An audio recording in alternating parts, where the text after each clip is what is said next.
Next slide, please.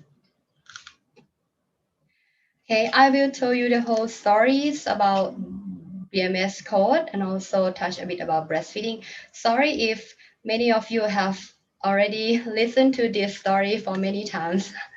As I mentioned, WHO and UNICEF recommend that all children should be exclusively breastfed to 6 months and continue breastfeeding to 2 years or beyond. Next slide, please. This recommendation was drawn based on the robust evidence of the benefit of breastfeeding. As you already know that a breast milk provides nutritious food for infants and young children, and it is the most appropriate food for their growth and development. Also, the breast milk provide immune to protect infants and young children from infectious related disease such as pneumonia and diarrhea. So the infant that was breastfed will have low chance to die in an early age. It has an estimate. There is an estimation that if we can improve the breastfeeding practice for all over the world, like 90% of mothers all around the world can exclusive breastfeeding to 6 months, we can save more lives, like 820,000 lives per year. And the situation of inadequate breastfeeding around the world now, it leads to a global economic loss around 300 billion US dollar per year. Next slide, please. So it seems that every mother should breastfeed their children, and also it is a natural process. But in reality, not every mother can do it because successful breastfeeding is relied on multifactorial determinants like individual determinants, maternal characteristics, and also mother-infant relationships also leads to some breastfeeding problems uh, that prevent mothers to do breastfeeding appropriately. Also, the support from health system, families, like one group mentioned about family members and consumers, and also the workplace and employment plays vital roles in supporting and promoting breastfeeding. Even the structural determinants like social cultural norms, like Thai mothers, oh no, sorry, like grandmothers in Thailand, they prefer to feed water for infants aged less than 6 months. The social norm like this can shape the breastfeeding practice and also the successful breastfeeding outcomes.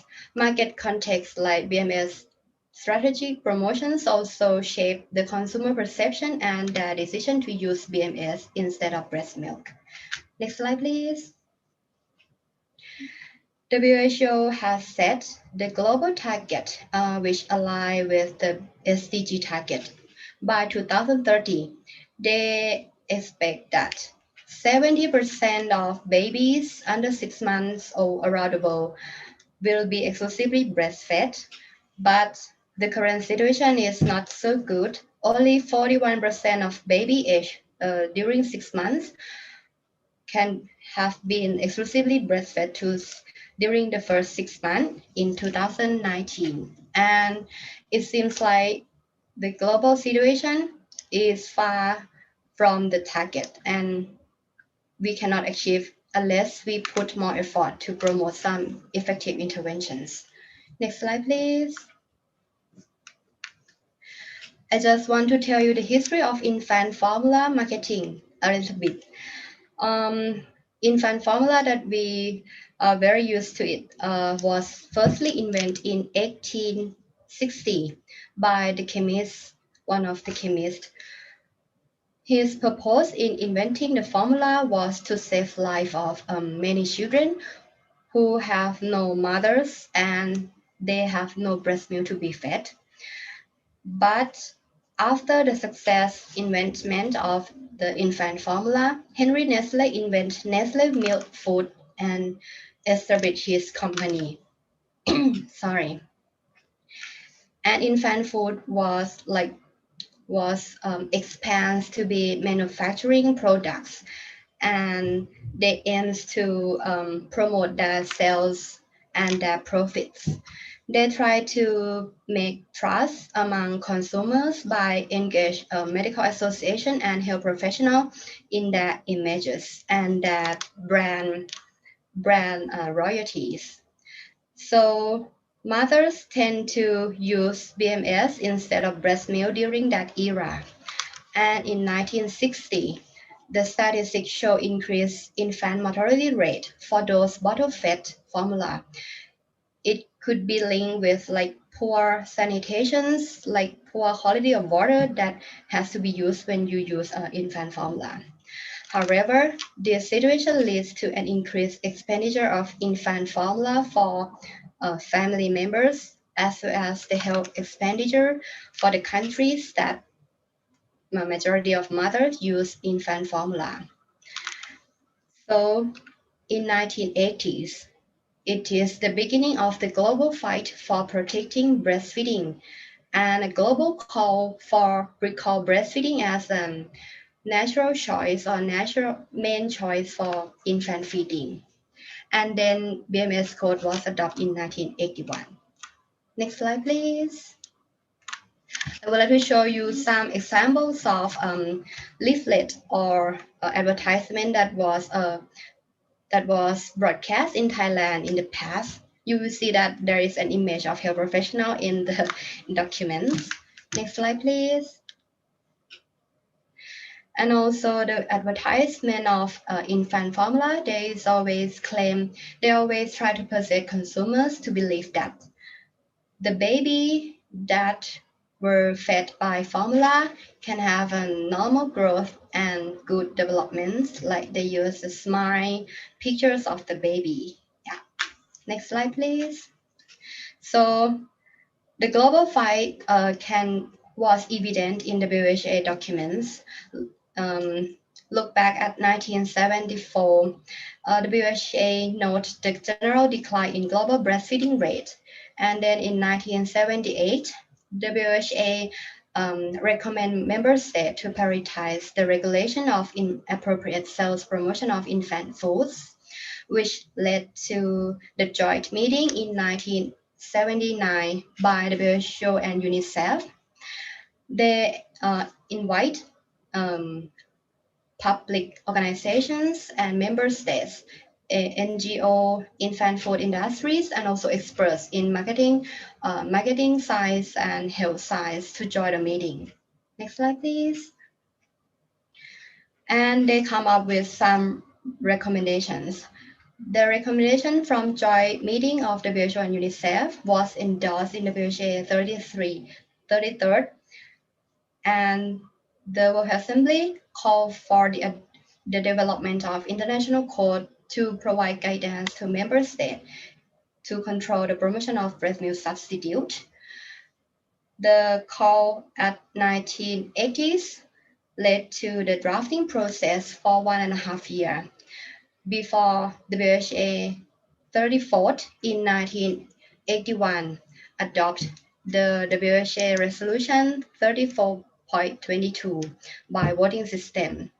WHO prepared the code in 4 revised drafts, and the final draft was said that WHO recommend member states to use this intervention rather than WHO urge member states to use this as regulation. So finally, in 1981, the International Code of Marketing of Breast Milk Substitute was adopted in World Assembly. But to adopt the code is not easy because there were many stakeholders that have interest and power to tone up and tone down the code. Next slide, please. Normally, the WHO will seek for consensus for any health topics or any discussion. But for the code, the adoption cannot find consensus. So finally, the WHO used the voting system, and there were 118 countries vote in favor to adopt the code, but one country voted against the code. while 3 countries abstained from the vote. Yeah. Next slide, please. So in summary, the BMS code is like a recommendation, the global recommendation that WHO and member states and other stakeholders developed to provide guidance to countries to control the marketing promotion of BMS. However, at the beginning, it was present as recommendation, but after 30 years of implementation, it shows that recommendation is not effective enough.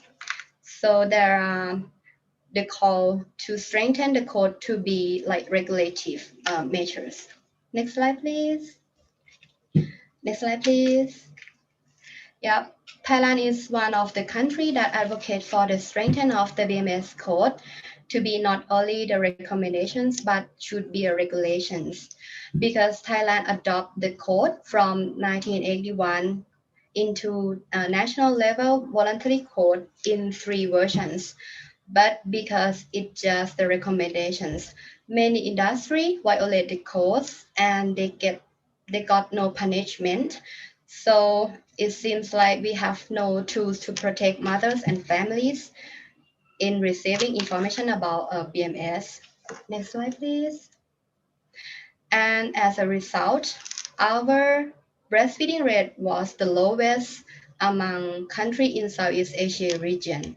In 2005, only 5% of mothers exclusive breastfeed their children to 6 months, which is very low, and it led to many consequences in terms of health and economic loss. Next slide, please. So in WHO 2010, Thai delegates made intervention to ask for the strengthening of the code from the recommendation to regulations. And the resolution from the WHO this year said that the WHO urged member states to develop and strengthen legislative and regulative measures to control the marketing of breast milk substitute.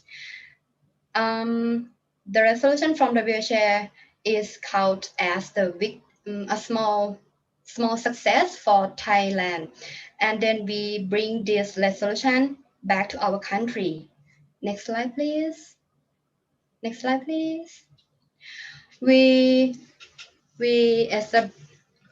propose one agenda to Thai National Health Assembly สช นะคะ in 2010 by applying the resolution from WHA 2010 that asks for the national legislative measures to control the marketing of BMS.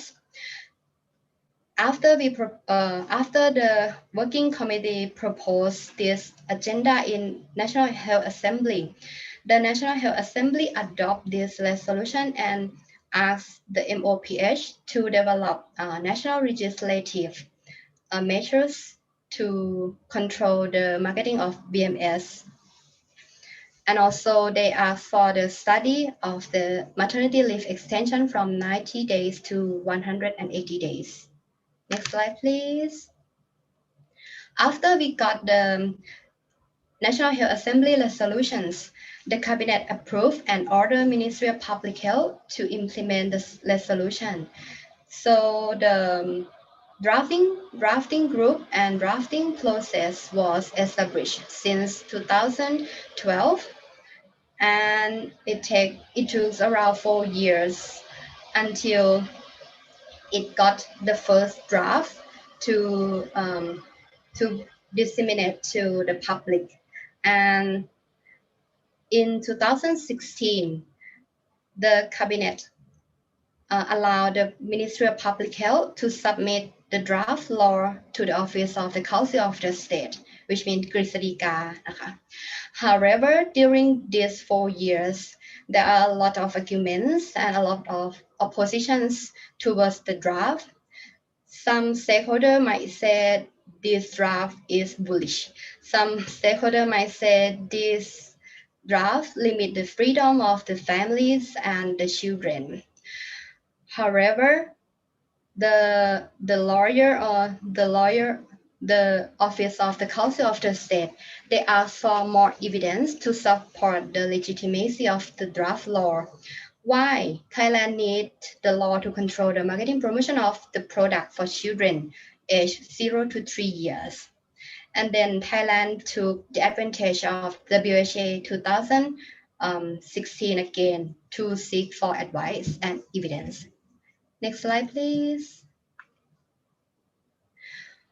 Thai delegates who joined WHA 69 in 2016, they play a vital role to advocate for the adoption of one agenda, maternal, infant, and young child nutrition resolution, which call for the adoption of the draft guidance on ending the appropriate promotion of foods for infant and young children. This guidance draft by WHO and other member states was so important to Thailand because it can be used to back up our draft law. Why we have to have this law and why this law have to control the promotion and marketing of BMS for infants and young children. Next slide, please.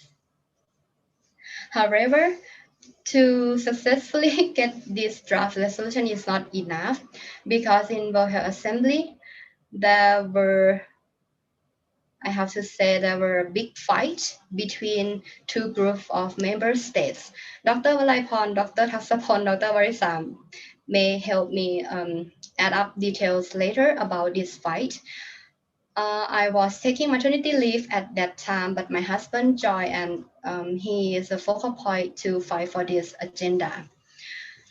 Because many countries are the main exporter of infant formulas, so they don't want to adopt this guidance. But the country like Thailand that have very low rate of exclusive breastfeeding eagerly to have this resolution, and we would like to use the resolution to back up our legislative process. You can see that before the meeting start, before World Health Assembly start, there are many rounds of consultations about the words written in the OP. Like the draft was said, this resolution will endorse the guidance, and the guidance have to be has several recommendations for member state. But finally, after the meeting finished, the word endorse was reject, and then the word welcome with appreciation, which is proposed by Japanese delegates, was used instead. Next slide, please. And this guidance helped us a lot, though it was toned down by the discussion during WHA. But it can clarify the scope of BMS to include a milk formula for young children aged 2 to 3 years. And it calls for the end of cross-promotion and sponsorship for health professionals. You can see Dr. Virod have to call for a group meeting during the drafting group because the discussion go wider and there cannot be consensus. Next slide, please. So finally, we got the guidance, and then we brought the guidance back home to back up with the Office of the Council of the State to explain why we need this law and why the scope of the law needs to be control the products for young children. Next slide, please. And finally, the draft law has been approved by the National Legislative Assembly in 2017. But you can see that the law is aimed to protect the right of the child to have opportunity to be breastfed, but still in the National Legislative Assembly, there are 3 people abstain for voting in favor of the law. But finally, it was enacted in September 2017. Next slide, please. Okay, in terms of stakeholders at national level, all of stakeholders that you already mentioned are engaged in the process of legislations. However, like MOPH, the focal point of this law or this topic is Department of Health, because Department of Health are responsible for the health promotion and also breastfeeding. In terms of other ministry, the Ministry of Foreign Affairs and also Ministry of Agriculture also play a vital role in provide comments and coordinate with others international partners, because Ministry of Foreign Affairs have to deal with like country that's oppose the law, the drafting process of Thailand, like US or EU. And the lawyer was also an important group of person, because the lawyer have to help in how can I say, polish the draft law to be more clearer and to be more effective when it has to be implemented. Industry, for sure, they have full interest and full power to mobilize, tone up and tone down the bill. So they engage in every steps of the legislative process. NGO also play a vital roles. NGO can cover like influential persons, celebrities, or medias. This picture shows the core team who is the one who consider the draft at the final stage at National Health Assembly, which include all stakeholders that I have been mentioned. Next slide, please. This is the photo show the process. You can see that we have to ask for celebrities and a group of mothers to call for their rights. If they kept silence, the draft law may be toned down more than this. And also, one of the most influential person called Drama Addict in Facebook, he is the one who kept monitoring the process and try to advocate to the public about the importance of the draft and why Thailand needs the law. Next slide, please. Health professional is very surprised at that time, because this law was opposed by some group of health professionals and also Thai medical associations, because they have some concerns about limitations of freedom of mother and families in receiving information about breast milk substitutes. The MOPH have to convene many meetings with health professionals only to explain the details of the draft and the reason why we need this law. Next slide, please. But the opinions among health professionals seems to be different between doctors, nurse, or dentists, or other types of health professionals. Next slide, please. And also WHO, UNICEF, United Nations also play important role in advocate for the legislative process at national level. WHO and UNICEF sent a formal letter to Prime Minister Prayut Chan-o-cha and also the Minister of Public Health to support the legislative process of the draft law. Next slide, please. However, the BMS industry, which everyone say that they have full interest, they seems not to be loudly advocate, or I have to say, they seems to be quiet more than we expected. They always express their sincerely attitude in the news or in the media that they are willing to follow the regulations that will implement by the governments, but sometimes they made some lobbying with others important stakeholders without behind us. And also the business council from international level also play vital roles in negotiating with Royal Thai governments about this topic. Next slide, please. You already mentioned the WHO, but Another one who has very important role is UNICEF. UNICEF is like they provide close support for the working group and for the Royal Thai government. Also, the World Trade Organization. Thai team have to declare our intention in legislate the law to World Trade Organization, and we have to explain to many member states and provide them evidence why we need this law, because they claim that our law will restrict their imports and it will be a trade barriers in the futures. Okay, next slide, please. Okay, I will end here, and if you have any question, please feel free to ask me. Thank you.